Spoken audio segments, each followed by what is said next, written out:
Hi there. Let's begin our second lecture. In this lecture, you are going to discuss one possible solution to case study 1, the Great Leap Forward. Let's remember the key points of the case study.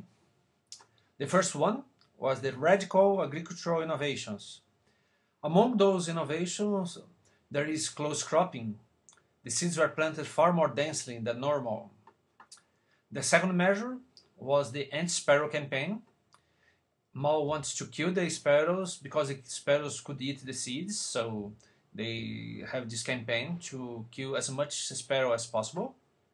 And the third one is the creation of the small backyard steel furnace in every commune, each urban neighborhood, in effort to produce more steel from scrap metal. To fuel the furnace, the local environment was denuded of trees and wood taken from the doors and the furniture of peasants' houses. Well, do you think the close cropping would increase the number of plants? And what about killing sparrows? Was it a good idea? In order to produce steel, you need to heat the iron. They use the wood as fuel. This action would impact the crops?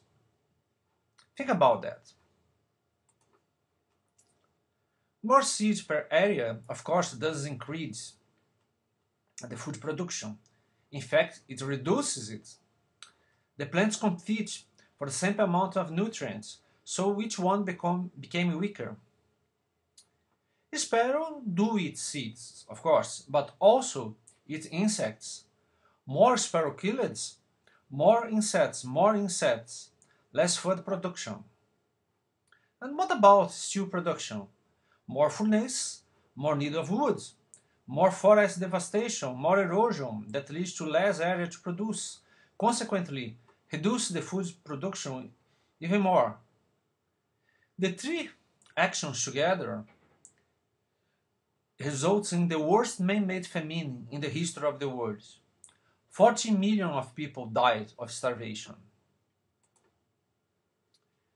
Later in this course, we are going to learn how to model a complex problem like this using system dynamics tools, like the causal loop diagrams.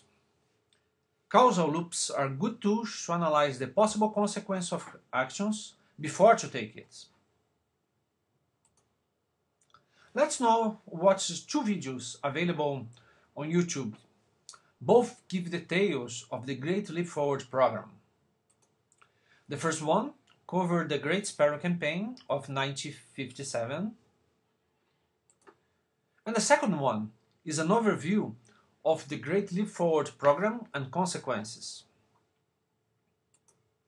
That's the end of lecture 2. I hope you enjoyed it.